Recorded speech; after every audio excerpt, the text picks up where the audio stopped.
जय श्रीकृष्ण. सुप्रभात. नमस्कार मित्रांनो. आजचा दिवस तुम्हाला आनंदात, सुखात, समाधानात जावो. आपण कर्मयोगासंदर्भात विवेचन करत आहोत. गीतेतील 3रा अध्याय कर्मयोग जाणून घेऊयात. भगवान श्रीकृष्ण कर्मयोगाबद्दल अजून काय सांगतायत ते.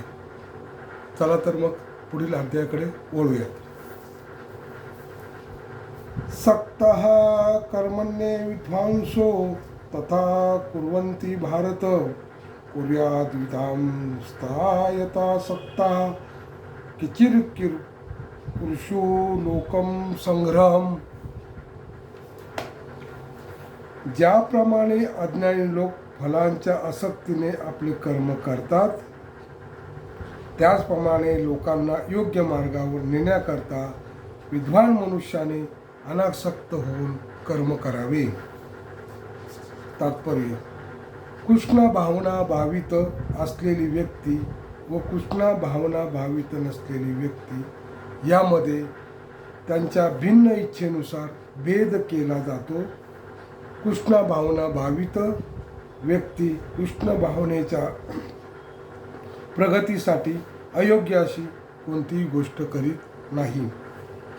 कृष्ण भावना भावित मनुष्य हा भौतिक कर्मामध्ये अतिशय आसक्त असणाऱ्या अज्ञानी व्यक्तीप्रमाणेच कर्म करतो, परंतु तो श्रीकृष्णाच्या संतुष्टीसाठी असे कर्म करतो, तर अज्ञानी व्यक्ती आपल्या इंद्रिय तृप्तीसाठी असे कर्म करीत असते.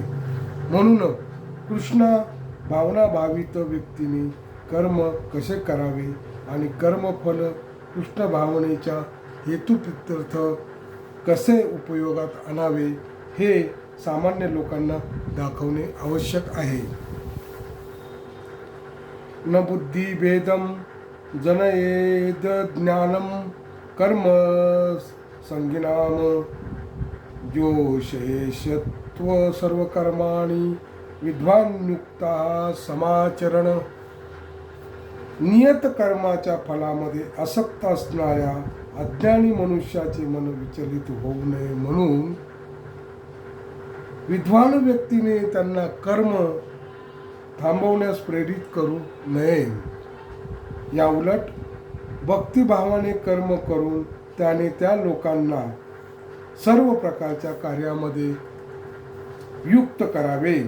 तात्पर्य: वैदेश्व सर्व रहेमेव वेदः हाच सर्व वैदिक कर्मकांडाचा अंतिम उद्देश आहे.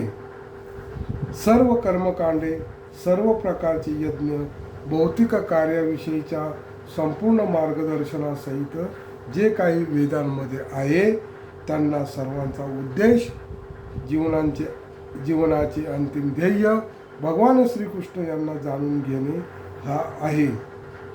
बद्ध जीव इंद्रिय तृप्तीच्या पलीकडे काहीच जाणीत नसल्यामुळं ते त्याच उद्देशाने वेदाध्ययन करतात, परंतु वैदिक कर्मकांडाद्वारे नेमित इंद्रिय तृप्ती आणि सकाम कर्मामुळे मनुष्य कर्मशः कर्मभावने प्रेत उन्नत होतो. म्हणून कृष्ण भावनेतील आत्मसाक्षात्कारी मनुष्याने इतरांना त्याच्या कर्मापासून विचलित करू नये किंवा त्यांचा बुद्धिभेद करू नये, तर सर्व कर्माचे फळ श्रीकृष्णांच्या सेवेमध्ये कसे अर्पण करता येते हे त्यांना आपल्या आचरणाद्वारे दाखवून द्यावे. कृष्ण भावना भावित विद्वान व्यक्तीने अशा प्रकारे आचरण करावे की ज्याद्वारे इंद्रिय तृप्ती करता कर्म करणारा अज्ञानी व्यक्ती कसे कर्म करतो आणि त्याचे आचरण कसे करावे हे जाणू शकेल. जरी अज्ञानी मनुष्याच्या कर्मात व्यत्यय आणवायचा नसला तरी कृष्ण भावनेमध्ये अल्प प्रगती केलेला मनुष्य वेदोक्त कर्मकांडावर अवलंबून न राहता प्रत्यक्ष भगवंताच्या सेवेत संलग्न होऊ शकतो. अशा भाग्यशाली मनुष्याला वैदिक कर्मकांडाचे पालन करण्याची आवश्यकता नाही. कारण विहित कर्माचे पालन केल्यामुळे प्राप्त होणाऱ्या सर्व फळांची प्राप्ती त्याला प्रत्यक्ष कृष्ण भावनेद्वारे होऊ शकते. प्रकृती हे क्रियामानानी गुणैहि कर्माणि सर्वशः अहंकारा विमूढत्वा कर्ताहमिति मन्यते. मिथ्या अहंकाराच्या प्रभावाने मोहित झालेला आत्मा स्वतःच्या कर्माचा कर्ता समजतो, पण वास्तविकपणे प्रकृतीच्या 2 गुणाद्वारे कर्मे केली जातात. तात्पर्य: एकाच पातळीवर कार्य करणारे पण कृष्ण भावना भावित मनुष्य आणि दुसरा भौतिक भावनेने प्रभावित झालेला मनुष्य असे दोघेही वरकरणी एकाच स्तरावर असल्यासारखे दिसतात, परंतु त्यांच्या आपापल्या स्थितीमध्ये बराच भेद आहे. भौतिक भावनायुक्त मनुष्याचा मिथ्या अहंकाराच्या प्रभावामुळे रूढ विश्वास असतो की आपणच सर्व गोष्टींचा करता आहोत. त्याला माहीत नसते की शरीराची यंत्रणा ही भगवंताच्या अध्यक्षतेखाली कार्य करीत असणाऱ्या भौतिक प्रकृतीमुळे निर्माण झालेली असते. तसेच शेवटी तो श्रीकृष्णांच्याच नियंत्रणाखाली कार्य करीत असतो याचे देखील ज्ञान नसते. मिथ्या अहंकाराने युक्त असलेला मनुष्य प्रत्येक गोष्ट स्वतंत्रपणे करण्याचे सारे श्रेय स्वतःकडे घेतो आणि हेच त्याच्या अज्ञानाचे लक्षण आहे. त्याला माहीत नसते की हे स्थूल आणि सूक्ष्म शरीर म्हणजे भगवंताच्या आज्ञेनुसार कार्य करणाऱ्या प्रकृतीची निर्मिती आहे.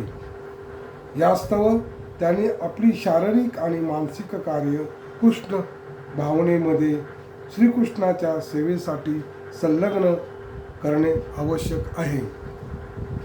अज्ञानी मनुष्य विसरतो की पुरुषोत्तम श्री भगवाने ऋषिकेश किंवा इंद्रियाचे स्वामी म्हणून जाणले जातात. आपल्या इंद्रिय तृप्तीकरता अशा मनुष्याने दीर्घकाळ इंद्रियांचा दुरुपयोग केलेला असल्यामुळे तो अज्ञानी मनुष्य वास्तविकपणे मिथ्या अहंकाराने मोहित झालेला असतो आणि याच मिथ्या अहंकारामुळे त्याला भगवान श्रीकृष्णाशी असणाऱ्या आपल्या शाश्वत संबंधाचे विस्मरण होते. तत्त्ववेतू महाभावो गुणकर्म विभागयोयो गुणागुणेषु वर्तन्त इति मत्वा न सज्जते. हे महाभाऊ अर्जुन, ज्याला परमसत्याचे ज्ञान आहे तो इंद्रियामध्ये किंवा इंद्रिय तृप्तीमध्ये रममान होत नाही. कारण तो भक्तिपूर्ण कर्म आणि सकाम कर्म यांच्यातील भेद उत्तम प्रकारे जाणतो. तात्पर्य: परमसत्याचे ज्ञान असणारा मनुष्य प्राकृतिक संगतीमुळे होणाऱ्या आपल्या विचित्र अवस्थेला जाणतो.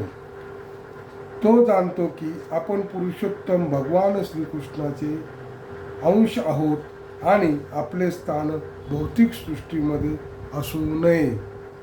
आपण स्वरूपात सच्चिदानंद भगवंताचे अंश आहोत आणि कोणत्या तरी कारणास्तव आपण सर्व जीवनाच्या भौतिक संकल्पेमध्ये गुरफटलं गेलो आहोत. त्याच्या विशुद्ध स्वरूपात त्याला आपली सर्व कर्मे पुरुषोत्तम भगवान श्रीकृष्णाच्या भक्तिमय सेवेमध्ये नियोजित करायची असतात.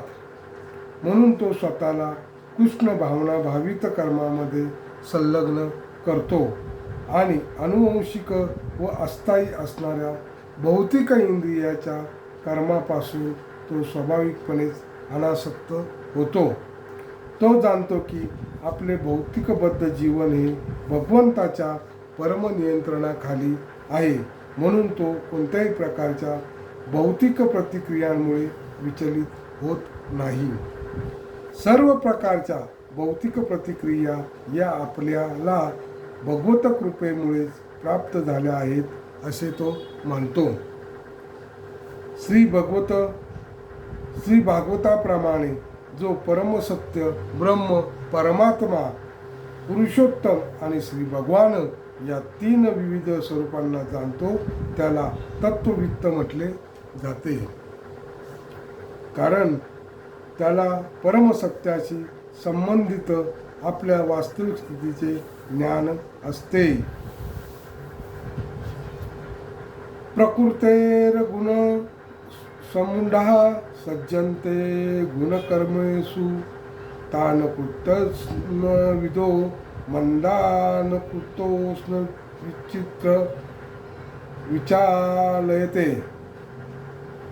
भौतिक प्रकृतीच्या गुणांनी मोहित झाल्यामुळे अज्ञानी लोक भौतिक कर्मात पूर्णपणे मग्न होतात आणि आसक्त होतात.